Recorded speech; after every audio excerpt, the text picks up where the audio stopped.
नियतं कुरु कर्म त्वं कर्म ज्ञायो ह्य कर्मणा। भावार्थ, नियत कर्म करना श्रेष्ठ है, अकर्म से बंधन आता है। आज हम आरंभ कर रहे हैं कर्मयोग अध्याय 3, श्रीमद् भगवद गीता के तीसरे अध्याय के 43 दिव्य श्लोकों की यात्रा। यह अध्याय कर्मयोग का महत्व सिखाता है। पिछले अध्याय में श्री कृष्ण ने ज्ञान योग, स्थिर बुद्धि और आत्मज्ञान समझाया। अब अर्जुन भ्रमित है। वह पूछता है, यदि ज्ञान सर्वोत्तम है तो फिर मुझे युद्ध जैसे कर्म क्यों करने चाहिए? जय सिया राम। आप सभी का हमारे YouTube चैनल अध्यात्म ज्योति पर हार्दिक स्वागत है। इस श्रृंखला में हम श्रीमद् भगवद गीता के अमृत ज्ञान को सरल भाषा में समझने का प्रयास करेंगे। तो आइए आरंभ करते हैं। इस अध्याय में भगवान बताते हैं कि कर्म से भागना नहीं, बल्कि कर्म को योग बना देना ही सच्चा ज्ञान है। कर्म करते हुए भी भीतर में अहंकार और फल की इच्छा से मुक्त रहना, यही कर्म योग है। संसार में कोई भी व्यक्ति क्षण भर बिना कर्म के नहीं रह सकता। कर्म से ही समाज चलता है और कर्महीनता से पतन होता है। सच्चा योगी वही है जो कर्म को भगवान के अर्पण के भाव से करता है। सारांश में, कर्म से नहीं, कर्म फल की आसक्ति से मुक्ति ही मोक्ष का मार्ग है।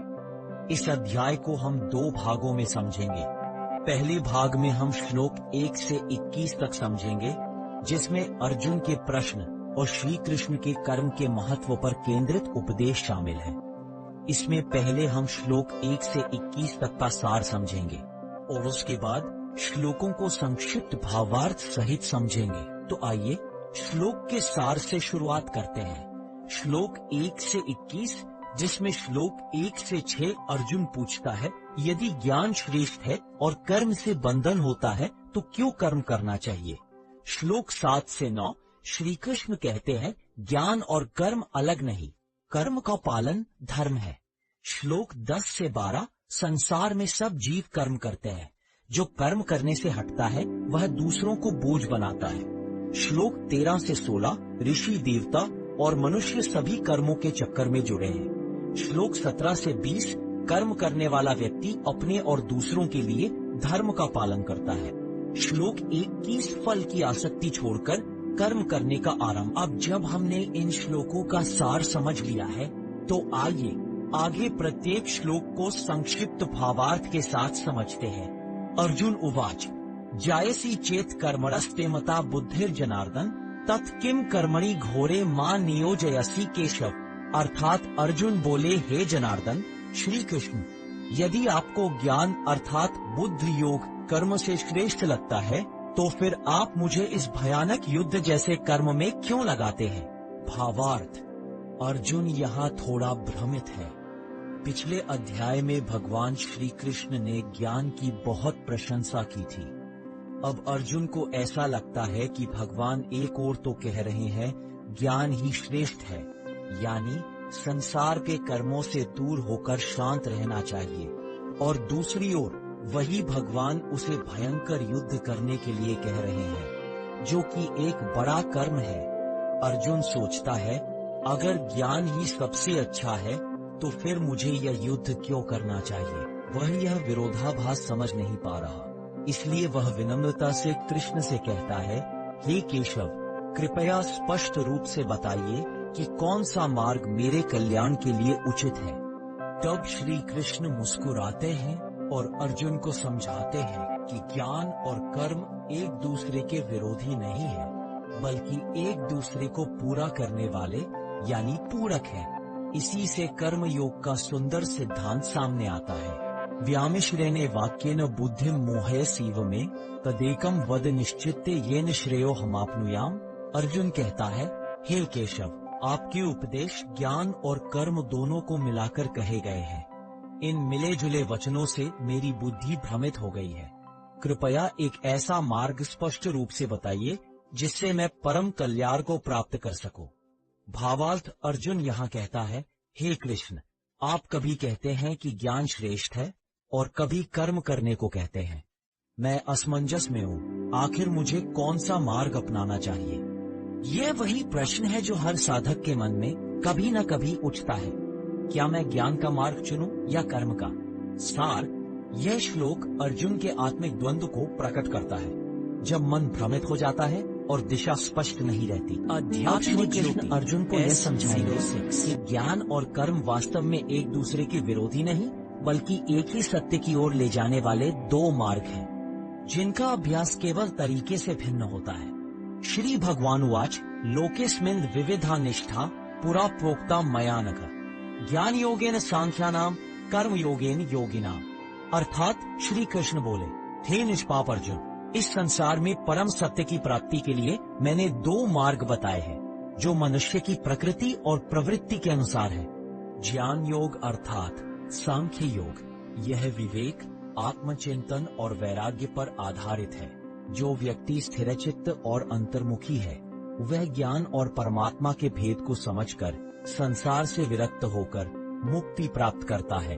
कर्मयोग, जो व्यक्ति संसार में रहकर अपने कर्तव्यों का पालन करता है, परंतु कर्म के फल की इच्छा नहीं रखता, वह भी उसी परम मुक्ति को प्राप्त करता है। यह मार्ग उन लोगों के लिए है जो समर्पण और निष्काम कर्म से अपने चित्त की शुद्धि करते हैं। भावार्थ, श्री कृष्ण यहाँ बताते हैं कि दो मार्ग अवश्य है, परंतु दोनों का लक्ष्य एक ही है, आत्म साक्षात्कार, सेल्फ रियलाइजेशन। ज्ञान योग विचार और ध्यान का मार्ग है, जबकि कर्म योग कर्म और समर्पण का। दोनों मिलकर यही सिखाते हैं कि साधक चाहे ध्यान में हो या कर्म में, यदि वह अहंकार और फल की इच्छा से मुक्त है, तो वह परम सत्य को प्राप्त कर सकता है। सार, श्री कृष्ण स्पष्ट करते हैं, ज्ञान और कर्म विरोधी नहीं, पूरक है। दोनों एक ही सत्य की ओर ले जाते हैं, बस चलने का तरीका अलग होता है। ज्ञान से मार्ग दिखता है, कर्म से मंजिल मिलती है। ज्ञान मन को शुद्ध करता है और कर्म योग हृदय को समर्पित करता है। न कर्मणामनारंभान नैष्कर्म्यम पुरुषोष्णुते न च संन्यासनादेव सिद्धिम समधिगच्छति। अर्थात श्री कृष्ण कहते हैं, केवल कर्म न करने से कोई व्यक्ति मोक्ष को प्राप्त नहीं कर सकता, और न ही केवल कर्मों का त्याग कर देने से सिद्धि मिलती है। मोक्ष का मार्ग कर्म का त्याग नहीं, बल्कि कर्म को समर्पण भाव से करने में है। भावार्थ, यह श्लोक कर्म योग की नींव रखता है और अर्जुन के उस विचार को तोड़ता है कि युद्ध छोड़ देने से उसे शांति या मुक्ति मिल जाएगी। श्री कृष्ण यहाँ दो मुख्य बातें समझाते हैं। केवल क्रिया का त्याग पर्याप्त नहीं है। केवल शरीर से कर्म छोड़ देने, जैसे युद्ध न करना या वन में जाकर बैठ जाना, मुक्ति नहीं देता। कर्म बंधन से मुक्ति का अर्थ है फल की आसक्ति का त्याग, न कि कर्म का त्याग। केवल संन्यास अपर्याप्त है। बाहरी रूप से सन्यासी बन जाना ही मोक्ष का मार्ग नहीं है। जब तक मन में इच्छाएं और आसक्ति बनी रहती है, तब तक मनुष्य कर्म के बंधन में रहता है, चाहे वो कोई बाहरी कर्म करे या न करे। सच्चा त्याग बाहरी नहीं, भीतरी होता है। जब मन फल की अपेक्षा छोड़ देता है, तभी वह निष्काम कर्मयोग की दिशा में आगे बढ़ता है। सार, कर्म से भागने वाला मुक्त नहीं होता। कर्म करते हुए भी निर्लिप्त रहना ही सच्चा योग है।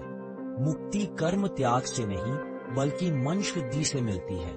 न ही कश्चित क्षणमपि जातु तिष्ठत्य कर्मकृत कार्यते यवशः कर्म सर्व प्रकृति जय गुणै। अर्थात पूर्ण निष्क्रियता असंभव। श्री कृष्ण स्पष्ट करते हैं कि अर्जुन का यह विचार कि वह युद्ध छोड़कर शांत हो जाएगा, पूरी तरह से गलत है। भौतिक शरीर में रहते हुए मनुष्य एक पल के लिए भी कर्म किए बिना नहीं रह सकता। प्रकृति की शक्ति, हमारे शरीर, मन और बुद्धि प्रकृति के 3 गुणों सत्व, रजस, तमस से बने हैं। ये गुण हमें लगातार काम करने के लिए मजबूर करते हैं। यहाँ तक कि सोचना, बोलना, चलना, सांस लेना या मन, वाणी और शरीर किसी न किसी रूप में कर्म करते ही रहते हैं। विवशता, जब कर्म करना अनिवार्य है, तो बुद्धिमानी कर्म को छोड़ने में नहीं है, बल्कि कर्म करने के तरीके को बदलने में है। यदि कर्म फल की आसक्ति से किए जाते हैं, तो वे बंधन है, लेकिन यदि वे कर्तव्य समझकर किए जाते हैं, तो वे मुक्ति का मार्ग बन जाते हैं। इसलिए कर्म में संतुलन और समर्पण जरूरी। कर्मेन्द्रियाणि संयम्य य आस्ते मनसा स्मरन् इंद्रियार्थान विमूढ़ात्मा मिथ्याचारः स उच्यते। अर्थात जो व्यक्ति बाहरी कर्म इंद्रियों को रोक तो लेता है, परंतु मन में इंद्रिय विषयों का विचार करता रहता है, वह मूर्ख है और उसका आचरण झूठा कहा जाता है। श्री कृष्ण कहते हैं कि कर्म केवल शारीरिक नहीं होता, मानसिक चिंतन भी कर्म है। यदि कोई व्यक्ति भौतिक रूप से कोई काम नहीं कर रहा है, लेकिन उसका मन लगातार धन, सम्मान या भोगों के बारे में सोच रहा है, तो वह वास्तव में कर्म के बंधन में है। भावार्थ, श्री कृष्ण यहाँ बताते हैं, सच्चा संयम केवल बाहरी कर्मों को रोकने से नहीं आता। यदि मन अभी भी विषयों में भटकता है, तो बाहरी शांति केवल दिखावा है। सच्चा योग वही है जिसमें मन और इंद्रियां दोनों संयमित हो। केवल कर्म का त्याग नहीं, बल्कि विचारों की शुद्धि ही आत्म विकास की शुरुआत है। यस्त्विन्द्रियाणि मनसा नियम्या रभते अर्जुन, कर्मेन्द्रिय कर्म योगम असक्ता सविशिष्यते। अर्थात परंतु हे अर्जुन, जो व्यक्ति मन से अपनी इंद्रियों को वश में करके आसक्ति रहित होकर कर्म योग में लगा रहता है, वही वास्तव में श्रेष्ठ है। आंतरिक नियंत्रण। सच्चा योगी वह है जो इंद्रियों को बाहर से रोकने के बजाय मन के द्वारा नियंत्रित करता है। यह मन की शुद्धता पर जोर देता है, न कि केवल बाहरी दिखावे पर। अनासक्त कर्म।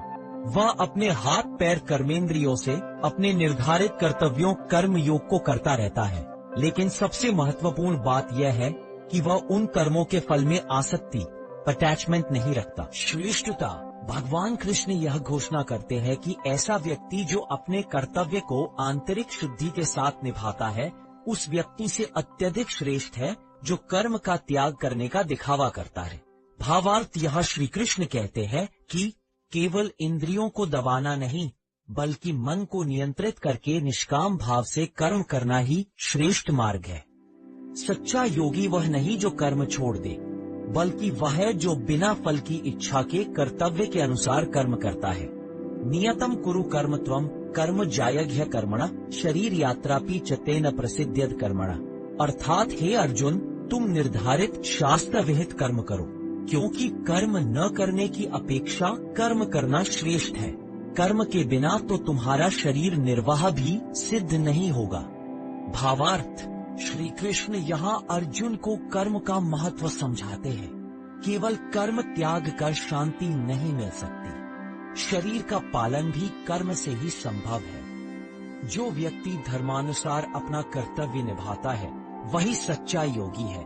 निष्काम कर्म ही सच्चा योग है, जहाँ कर्म है पर आसक्ति नहीं। कर्तव्य का पालन करो, नियतम कुरु कर्म। कृष्ण अर्जुन को स्पष्ट रूप से आदेश देते हैं कि उसे अपने निर्धारित कर्तव्यों, क्षत्रिय होने के नाते युद्ध करना का पालन करना चाहिए।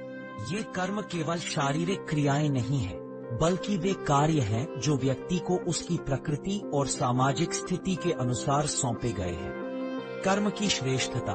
कर्म करना पूर्ण निष्क्रियता से हमेशा बेहतर है। निष्क्रियता से आलस्य और जड़ता आती है, जबकि कर्म मन को सक्रिय और शुद्ध करने का अवसर देता है, यदि आसक्ति रहित हो। भौतिक आवश्यकता। कृष्ण अत्यंत व्यावहारिक कारण बताते हैं। अगर तुम कोई भी काम नहीं करोगे, तो तुम्हारे शरीर का भरण पोषण, शारीरिक यात्रा भी संभव नहीं होगा। जीने के लिए भोजन करना, जल पीना और शारीरिक आवश्यकताओं को पूरा करना भी कर्म है। इस प्रकार अर्जुन के लिए युद्ध से भागना न तो आध्यात्मिक रूप से संभव है, क्योंकि वह कर्म से बच नहीं सकता, न ही नैतिक रूप से, क्योंकि यह उसका कर्तव्य है, और न ही व्यावहारिक रूप से, क्योंकि वह जीवित नहीं रह पाएगा। यज्ञार्थात कर्मणो अन्यत्र लोको अयम कर्म बंधना तदर्थम कर्म कौन्तेय मुक्त संग समाचर। अर्थात श्री कृष्ण कहते हैं, हे अर्जुन, कर्म बंधन का कारण यह है कि जब मनुष्य अपने स्वार्थ या भोग की इच्छा से कर्म करता है, तो वही कर्म उसे बंधन में बांध देता है और आत्मा को जन्म मृत्यु के चक्र में फंसा देता है।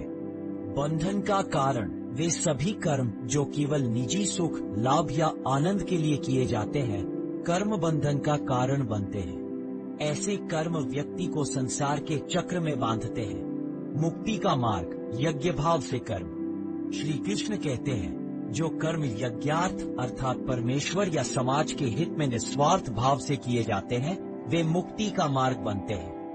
यहाँ यज्ञ का अर्थ केवल वैदिक अनुष्ठान नहीं है, बल्कि वह प्रत्येक कार्य है जो समर्पण, सेवा और कर्तव्य की भावना से किया गया। अध्यात्म अर्जुन के लिए आदेश। हे अर्जुन, आसक्ति को त्याग कर अपने कर्तव्य रूपी युद्ध को करो। यदि तुम युद्ध को धर्म और न्याय के लिए करते हो, न कि निजी लाभ के लिए, तो वही युद्ध एक यज्ञ बन जाता है और ऐसा कर्म तुम्हें बंधन से मुक्त कर देता है। भावार्थ। श्री कृष्ण यहाँ बताते हैं कि जब कर्म केवल स्वार्थ या फल के लिए किए जाते हैं तो वे बांधते हैं, लेकिन जब कर्म ईश्वर को अर्पित होते हैं तो वही मुक्ति का साधन बनते हैं। यज्ञार्थ कर्म का अर्थ है कर्तव्य को भगवान के लिए करना, बिना किसी निजी लाभ की भावना के। सार, स्वार्थ के लिए किया गया कर्म बंधन है और समर्पण भाव से किया गया कर्म मोक्ष का मार्ग है। सह यज्ञाः प्रजाः सृष्ट्वा पुरोवाच प्रजापतिः अनेन प्रसविष्यध्वम् एष व अस्पृष्ट कामधुक्। अर्थात प्रजापति ब्रह्मा जी ने सृष्टि की रचना करते समय मनुष्यों के साथ यज्ञ निस्वार्थ कर्म का भी सृजन किया और कहा, तुम इसी यज्ञ के द्वारा उन्नति करोगे, यही यज्ञ तुम्हारी सभी इच्छाएं पूरी करने वाला होगा। भावार्थ। इस श्लोक में कर्म को यज्ञ कहा गया है। सृष्टि की शुरुआत में ही यह नियम तय किया गया था कि मनुष्य बिना कर्म किए नहीं रह सकता, लेकिन यदि वह अपने कर्म को यज्ञ, सेवा और समर्पण बना दे तो वही कर्म उसे समृद्धि, सुख और संतुलन देता है। यज्ञ का अर्थ केवल हवन नहीं, बल्कि हर निस्वार्थ कर्म जो ईश्वर या समाज के कल्याण के लिए किया जाए। सार, निस्वार्थ कर्म ही सृष्टि का आधार है। जो दूसरों के लिए जिए वही सच्चा यज्ञ करता है। देवान भावयतानेन ते देवा भावयन्तु वः परस्परम भावयन्तः श्रेयः परमो वाप्स्यथ। अर्थात हे अर्जुन, तुम यज्ञ भाव अर्थात निस्वार्थ कर्म के द्वारा देवताओं का पोषण करो और वे देवता तुम्हारा पोषण करेंगे। इस प्रकार एक दूसरे की सहायता करते हुए तुम परम कल्याण को प्राप्त करोगे। भावार्थ। यहाँ देवता शब्द का अर्थ केवल स्वर्गीय देवों से नहीं, बल्कि प्रकृति के उन दिव्य तत्वों से है, जैसे सूर्य, वायु, जल, पृथ्वी और अग्नि। जब मनुष्य प्रकृति के साथ सम्मान, संतुलन और कृतज्ञता से कर्म करता है, तो प्रकृति भी बदले में उसे फल, ऊर्जा और शांति देती है। यह सह अस्तित्व, म्यूचुअल हार्मनी का सिद्धांत है, दे दो और पाओ का दिव्य चक्र। जब हम स्वार्थ छोड़कर सेवा और योगदान की भावना से कर्म करते हैं, तो जीवन अपने आप समृद्ध और शांतिमय बन जाता है। सार, प्रकृति और मनुष्य दोनों एक दूसरे के सहयोगी हैं। यज्ञ भाव से किया गया कर्म ही सच्चा कल्याण देता है। जब कर्म में समर्पण और सेवा का भाव आता है, तब जीवन स्वयं एक यज्ञ बन जाता है। इष्टान भोगान ही वो देवा दास्यन्ते यज्ञ भाविताः तैर्दत्तान प्रदायैभ्यो यो भुङ्क्तेस्तेन एव सः। अर्थात यज्ञ भाव से प्रसन्न हुए देवता तुम्हें इच्छित सुख सुविधाएं देंगे, परंतु जो मनुष्य उन देवताओं को धन्यवाद या अर्पण किए बिना उनसे प्राप्त वस्तुओं का उपयोग करता है, वह वास्तव में चोर कहलाता है। भावार्थ। श्री कृष्ण यहाँ यज्ञ भाव का अर्थ बताते हैं कृतज्ञता, सहभागिता और निस्वार्थ सेवा। जब हम प्रकृति, समाज और परमात्मा से मिला सब कुछ केवल अपने लिए उपयोग करते हैं, तो वह भोग नहीं, चोरी है। लेकिन जब उसी को दूसरों के हित में लगाते हैं, तो वह यज्ञ बन जाता है। संदेश। जो केवल लेता है वह चोर है, जो देता है वही योगी है। जीवन उपहार है। हमारे जीवन की मूलभूत आवश्यकताएं, हवा, पानी, अन्न, सूर्य की ऊर्जा, ये सब हमारी कमाई नहीं, बल्कि दैवी शक्तियों के उपहार है, जो हमें जीवन को बनाए रखने के लिए प्राप्त होते हैं। चोरी का अपराध जो व्यक्ति इन उपहारों का उपयोग तो करता है, पर बदले में कुछ लौटाता नहीं, न कर्तव्य निभाता है, न यज्ञ भाव से योगदान करता है, वह श्री कृष्ण के अनुसार चोर कहलाता है। अर्थात जो केवल लेता है पर देता नहीं, वह प्रकृति और समाज दोनों के प्रति अन्यायी है। यज्ञ का आधुनिक अर्थ। आज यज्ञ का अर्थ केवल हवन या अनुष्ठान नहीं है, बल्कि हर वह कर्म है जो कर्तव्य, सेवा और उत्तरदायित्व की भावना से किया जाए। उदाहरण, जो व्यक्ति समाज की सुविधाओं, सड़कें, सुरक्षा, शिक्षा का उपयोग तो करता है, लेकिन ईमानदारी, कर या सेवा के रूप में कुछ नहीं देता, वह भी इस श्लोक के अनुसार चोरी के दोषी की श्रेणी में आता है। यज्ञ का सार यही है: देना, लौटाना और साझा करना। कर्मयोग का नैतिक आधार। यह श्लोक कर्मयोग को एक नैतिक और आध्यात्मिक आधार देता है। भोग से पहले त्याग आवश्यक है। जो व्यक्ति समर्पण के बिना केवल भोग करता है, वह कर्म के बंधन और पाप को अर्जित करता है।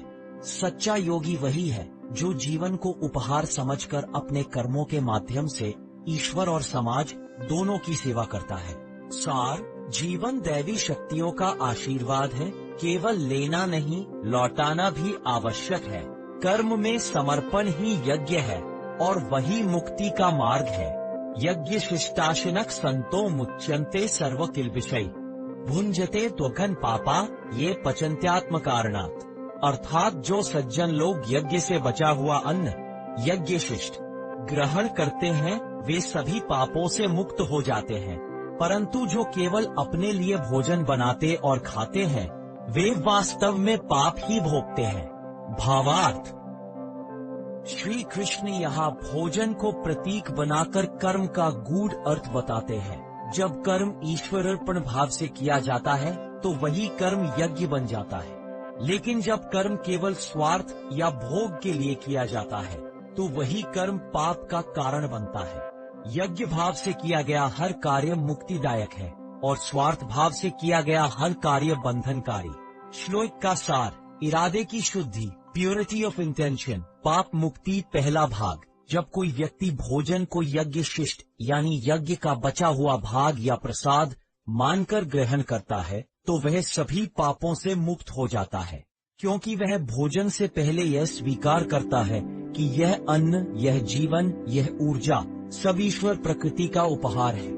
यह कृतज्ञता और समर्पण का भाव ही भोजन से जुड़े सभी कर्म बंधनों को तोड़ देता है। पाप का सेवन दूसरा भाग। इसके विपरीत जो व्यक्ति केवल अपने शरीर पोषण या इंद्रिय सुख के लिए भोजन पकाते हैं, वे पाप खाते हैं।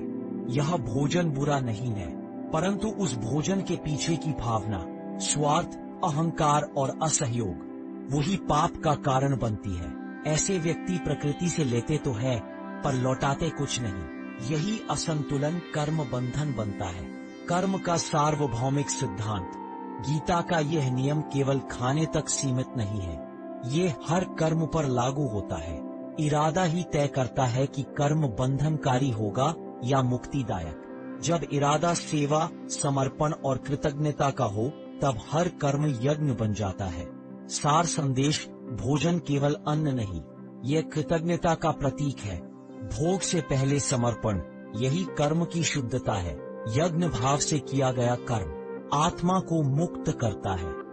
अन्नाद भवन्ति भूतानि पर्जन्या अन्न संभवा यज्ञाद भवति पर्जन्यो यज्ञः कर्म समुद्भवा। अर्थात सभी प्राणी अन्न से उत्पन्न होते हैं। अन्न वर्षा से, वर्षा यज्ञ से और यज्ञ शास्त्रानुसार किए गए कर्मों से उत्पन्न होता है। भावार्थ: श्री कृष्ण यहाँ सृष्टि के परस्पर संबंध को बताते हैं। अन्न से जीवन चलता है, वर्षा से अन्न होता है, यज्ञ से वर्षा होती है और यज्ञ कर्म से उत्पन्न होता है। यह कर्म यज्ञ वर्षा अन्न जीवन का दिव्य चक्र है। जब मनुष्य निष्काम भाव से कर्म करता है तो प्रकृति उसका सहयोग करती है, पर जब कर्म स्वार्थी हो जाता है तो यह संतुलन टूट जाता है। संदेश: यज्ञ का अर्थ केवल हवन नहीं, बल्कि हर वह कर्म है जो समर्पण और सहयोग की भावना से किया जाए। कर्म ब्रह्मोद्भवम विद्धि ब्रह्माक्षर समुद्भवम तस्मात् सर्वगतम ब्रह्म नित्यम यज्ञ प्रतिष्ठितम। अर्थात जान ले कि कर्म वेद ब्रह्म से उत्पन्न हुआ है और वेद स्वयं अक्षर ब्रह्म परमात्मा से प्रकट हुए हैं, इसलिए सर्वव्यापी ब्रह्म सदा यज्ञ में प्रतिष्ठित है। भावार्थ: श्री कृष्ण यहाँ कर्म, वेद और ईश्वर के संबंध को समझाते हैं। वेद ईश्वर की वाणी है जो कर्म का मार्ग बताते हैं, अर्थात कर्तव्य कर्मों का ज्ञान वेद ब्रह्म से प्राप्त होता है। कर्म वेदों से प्रेरित होकर ही धर्मपूर्ण बनता है, अर्थात परमात्मा से वेद, वेद स्वयं अविनाशी परमात्मा सत्य परम वास्तविकता से प्रकट हुए हैं। इसलिए जब कर्म यज्ञ भाव से किया जाता है तो वह ईश्वर की आराधना बन जाता है। कर्म का मूल स्रोत स्वयं परमात्मा है। जब मनुष्य कर्म को निस्वार्थ भाव से करता है वह कर्म यज्ञ बन जाता है और उसी में परमात्मा प्रतिष्ठित है। इसलिए निस्वार्थ कर्म करना केवल सृष्टि को चलाए रखना नहीं, बल्कि वह स्वयं ईश्वर की उपासना है। सार जहाँ यज्ञ है वहाँ ब्रह्म है। निष्काम कर्म ही सच्चा यज्ञ है और यज्ञ ही ईश्वर की आराधना का स्वरूप है। जहाँ निस्वार्थ कर्म है वहाँ परमात्मा स्वयं प्रतिष्ठित है। कर्म केवल क्रिया नहीं, वह ईश्वर की मौन उपासना है।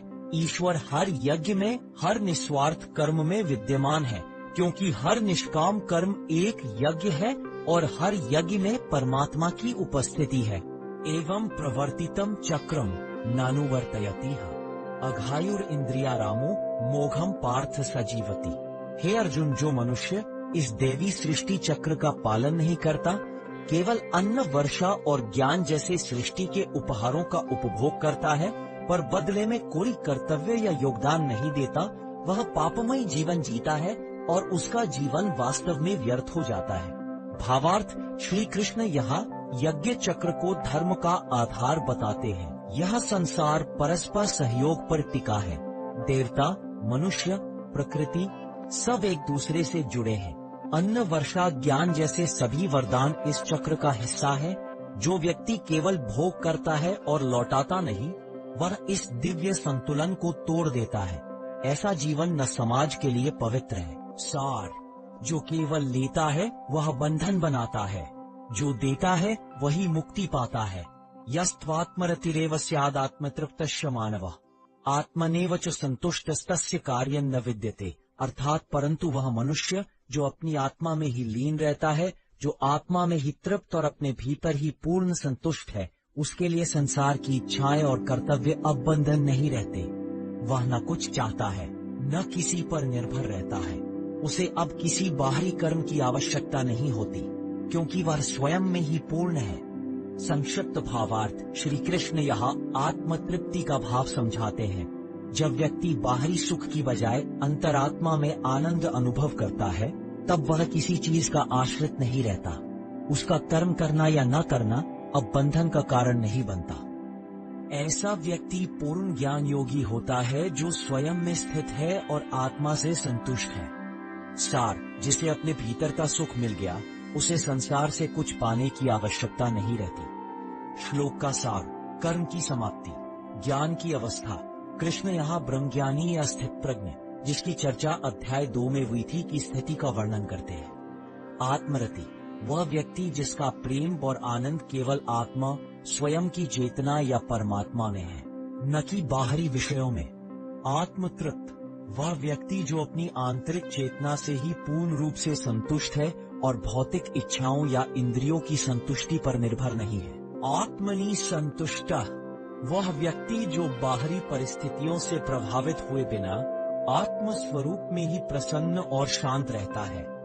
कर्तव्य से मुक्ति, ऐसे ज्ञानी पुरुष के लिए तस्य कार्यम न विद्यते, उसके लिए कोई कर्तव्य नहीं है। ऐसा इसलिए है क्योंकि वह अब सृष्टि के चक्र से बंधा हुआ नहीं है।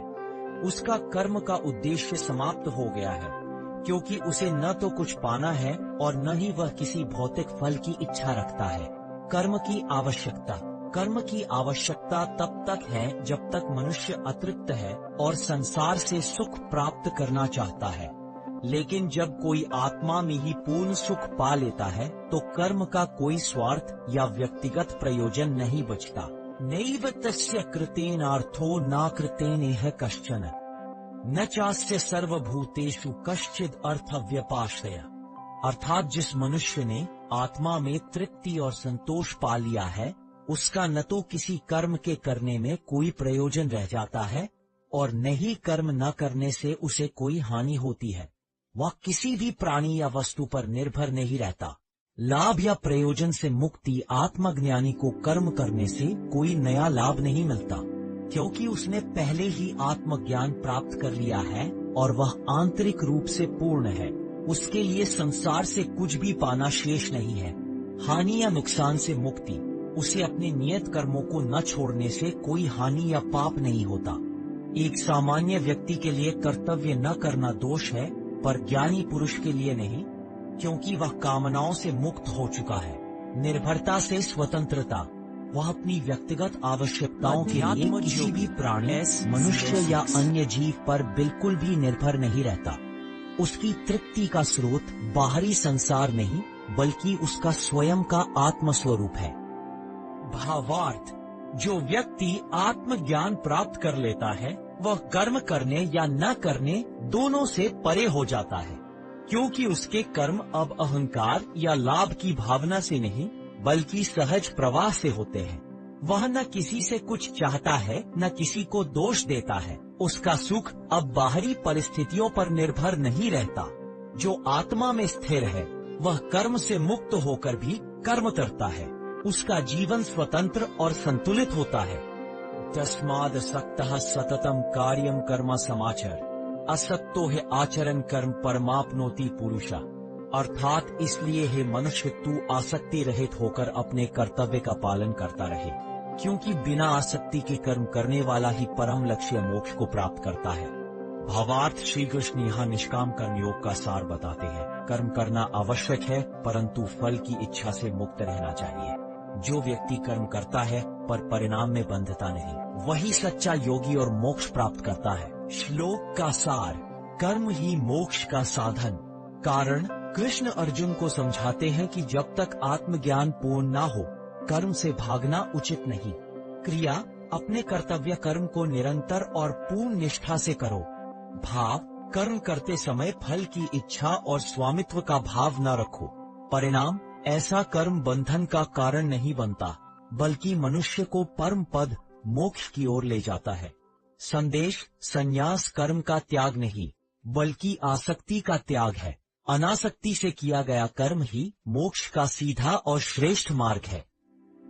कर्मणैव हि संसिद्धिमास्थिता जनकादया लोक संग्रह में वापी संपश्यन कर्तुमर्हसि। अर्थात राजा जनक और अन्य महापुरुषों ने भी कर्म करते हुए ही परम सिद्धि अर्थात मोक्ष प्राप्त की थी। इसलिए हे अर्जुन, तू भी लोक संग्रह, समाज के कल्याण और मार्गदर्शन के लिए अपना कर्तव्य करता रहे। भावार्थ, श्री कृष्ण यहाँ यह स्पष्ट करते हैं, ज्ञान प्राप्त व्यक्ति भी कर्म से विमुख नहीं होता, बल्कि वह कर्म को समाज के हित में करता है। कर्म केवल अपने लाभ के लिए नहीं, बल्कि लोक कल्याण के लिए होना चाहिए। राजा जनक जैसे ज्ञानी राजाओं ने भी आसक्ति रहित होकर राजकाज किया, ताकि लोग धर्म और कर्तव्य के मार्ग पर बने रहे। जनक का उदाहरण मोक्ष का प्रमाण। श्री कृष्ण राजा जनक का उदाहरण देते हैं। जनक ज्ञानी होने पर भी उन्होंने राजकाज का त्याग नहीं किया। उन्होंने आसक्ति रहित होकर कर्तव्य कर्म किए और इसी कर्मयोग के माध्यम से परम सिद्धि मोक्ष प्राप्त की। यह सिद्ध करता है कि ज्ञान प्राप्त करने के लिए कर्म का त्याग आवश्यक नहीं, बल्कि अनासक्ति भाव से कर्म करना ही मोक्ष का मार्ग है। लोक संग्रह, समाज कल्याण। श्री कृष्ण अर्जुन को दूसरा और अधिक महत्वपूर्ण कारण बताते हैं। लोक संग्रह। लोक संग्रह का अर्थ है समाज का संरक्षण या लोगों को सही मार्ग पर बनाए रखना। यदि अर्जुन जैसा श्रेष्ठ योद्धा और राजकुमार जो समाज के आदर्श हैं, युद्ध से विमुख हो जाएगा, तो सामान्य लोग ये समझेंगे कि कर्म करना ही गलत है और अपने कर्तव्यों को छोड़ देंगे। इससे समाज में अधर्म और अराजकता फैल जाएगी। इसलिए अर्जुन को केवल अपने कल्याण के लिए नहीं, बल्कि समाज को सही दिशा दिखाने के लिए भी कर्म करना चाहिए। सार, सच्चा ज्ञानी वही है जो केवल अपने मोक्ष के लिए नहीं, बल्कि सबके कल्याण के लिए कर्म करता है। यही कर्म योग का सर्वोच्च स्वरूप है, व्यक्तिगत मुक्ति और लोकहित का समन्वय। यद्यदाचरति श्रेष्ठस्तद्देवेतरो जना स यत् प्रमाणम कुरुते लोकस्तदनुवर्तते। अर्थात जो श्रेष्ठ पुरुष करता है, सामान्य लोग भी वैसा ही अनुसरण करते हैं। श्रेष्ठ पुरुष जो कुछ आदर्श स्थापित करता है, समस्त संसार उसी का अनुसरण करने लगता है। भावार्थ: श्री कृष्ण अर्जुन से कहते हैं, समाज महान व्यक्तियों को देखकर ही सीखता है। यदि वे निष्क्रिय हो जाएं, तो सामान्य लोग भी कर्म से विमुख हो जाएंगे। अनुसरण का नियम: मानव समाज का स्वभाव है कि लोग कहे गए उपदेश की तुलना में किए गए आचरण से प्रभावित होते हैं। श्रेष्ठ, प्रतिष्ठित या प्रभावशाली व्यक्ति जैसे अर्जुन एक राजकुमार और महान योद्धा है का व्यवहार ही समाज के लिए आदर्श बन जाता है। आदर्शों का प्रभाव: जब कोई श्रेष्ठ पुरुष किसी कार्य को आदर्श रूप में करता है, तो आम जनता बिना अधिक विचार किए उसी का अनुसरण करने लगती है। इसीलिए समाज में आदर्शों की भूमिका कर्म से भी बड़ी होती है। अर्जुन का कर्तव्य: यदि अर्जुन अपने धर्म कर्म अर्थात धर्म युद्ध से विमुख हो जाए, तो लोग यह मान लेंगे कि कर्म तुच्छ है और संन्यास ही श्रेष्ठ मार्ग है। इससे समाज में कर्तव्य त्याग, अराजकता और अधर्म फैल जाएगा। इसलिए कृष्ण कहते हैं, अर्जुन, तुम्हें केवल अपने मोक्ष के लिए नहीं, बल्कि समाज में सही आचरण का आदर्श स्थापित करने के लिए कर्म करना चाहिए। तुम्हारा हर कर्म दूसरों के लिए शिक्षा बन जाएगा। सार: श्रेष्ठ व्यक्ति का आचरण ही समाज का मार्ग बनता है। इसलिए कर्म करते हुए आदर्श स्थापित करो, यही सच्चा धर्म है। और इस प्रकार भगवद गीता के अध्याय 3 के प्रथम 21 श्लोक पूर्ण हुए। अब आइए इन 21 श्लोकों का सारांश समझते हैं। श्लोक 1 से 6: ज्ञान अच्छा है, पर कर्म के बिना जीवन और साधना अधूरी है। कर्म से भागना मूर्खता है। श्लोक 7 से 9: निष्काम भाव से भगवान को समर्पण करके कर्म करो, यही सच्चा योग है। श्लोक 10 से 12: यज्ञ चक्र से संसार चलता है। जो केवल अपने लिए जीता है, वह समाज और प्रकृति के ऋण को नहीं चुकाता। श्लोक 13 से 16: यज्ञ शेष ही पवित्र है। यज्ञ विहीन जीवन पाप और व्यर्थ है। कर्म चक्र ईश्वर की व्यवस्था है। श्लोक 17 से 20: ज्ञानी भी कर्म करते हैं, स्वयं के लिए नहीं, जगत के कल्याण के लिए। आत्मतृप्त व्यक्ति भी समाज के लिए कर्म करता है। श्लोक 21: श्रेष्ठ लोगों का कर्म ही समाज का आदर्श बनता है। इसीलिए सिद्ध पुरुष भी जगत के हित के लिए कर्म छोड़ते नहीं है। मूल संदेश: ज्ञान और कर्म में कोई विरोध नहीं। फल की आसक्ति छोड़कर कर्म करना ही सच्चा योग है। ऐसा व्यक्ति स्वयं भी मुक्त होता है और समाज को भी दिशा देता है। कर्म से भागना समाधान नहीं, फल त्याग और भगवान में समर्पण ही कर्म योग है। कर्तव्य करो, पर अहंकार, इच्छा और अपेक्षा से मुक्त होकर। कर्म ही शुद्धि, सेवा और मुक्ति का मार्ग है। कर्म करना धर्म है। कर्म में अहंकार न रखना योग है और कर्म को पूजा बना देना यही मोक्ष है। तो चलिए आज गीता के अध्याय 3 से जो हमने सीखा है उसे एक बार संक्षेप में दोहराते हैं और समझते हैं। श्लोक 1: अर्जुन का प्रश्न: यदि ज्ञान श्रेष्ठ है तो कर्म क्यों? श्लोक 2: अर्जुन की उलझन: एक मार्ग बताइए जो निश्चित मुक्ति दे। श्लोक 3: श्री कृष्ण 2 मार्ग, ज्ञान योग और कर्म योग। श्लोक 4: कर्म त्याग से सिद्धि नहीं मिलती। श्लोक 5: कोई भी क्षण भर कर्म से रहित नहीं रह सकता। श्लोक 6: बाह्य त्याग और आंतरिक आसक्ति, यह कपट है। श्लोक 7: इंद्रिय संयम और निष्काम कर्म, यही योग है। श्लोक 8: स्वधर्म का पालन ही श्रेष्ठ कर्म है। श्लोक 9: यज्ञ के लिए कर्म करो, अन्यथा कर्म बंधन देता है। श्लोक 10: सृष्टि के आरंभ में यज्ञ के साथ कर्म की रचना हुई। श्लोक 11: यज्ञ से देवता संतुष्ट होते हैं, यही परस्पर सहयोग है। श्लोक 12: यज्ञहीन भोगी चोर के समान है। श्लोक 13: यज्ञ शेष भोजन पवित्र होता है, अन्य भोजन पाप है। श्लोक 14: अन्न वर्षा यज्ञ कर्म यही चक्र है। श्लोक 15: कर्म वेद से उत्पन्न है, वेद ब्रह्म से। श्लोक 16: जो इस चक्र को नहीं मानता वह व्यर्थ जीवन जीता है। श्लोक 17: आत्मज्ञानी को कर्म की आवश्यकता नहीं होती। श्लोक 18: वह न किसी में आसक्त होता है, न किसी से अपेक्षा रखता है। श्लोक 19: इसलिए कर्म करो बिना फल की इच्छा के। श्लोक 20: जनक जैसे राजाओं ने कर्म से सिद्धि पाई। श्लोक 21। श्रेष्ठ पुरुष जो करता है, सामान्य जन उसका अनुसरण करते हैं। इस प्रकार अध्याय 3 के पहले 21 श्लोकों में श्री कृष्ण ने हमें सिखाया, कर्म त्याग नहीं, निष्काम भाव से कर्म करना ही धर्म और मुक्ति का मार्ग है। ज्ञानी भी लोक कल्याण के लिए कर्म करते हैं। गीता का यह संदेश आपके जीवन में प्रकाश लाए। यह श्रृंखला भगवत गीता सरल का हिस्सा है। हम अगले अध्याय में फिर से आपसे मिलेंगे।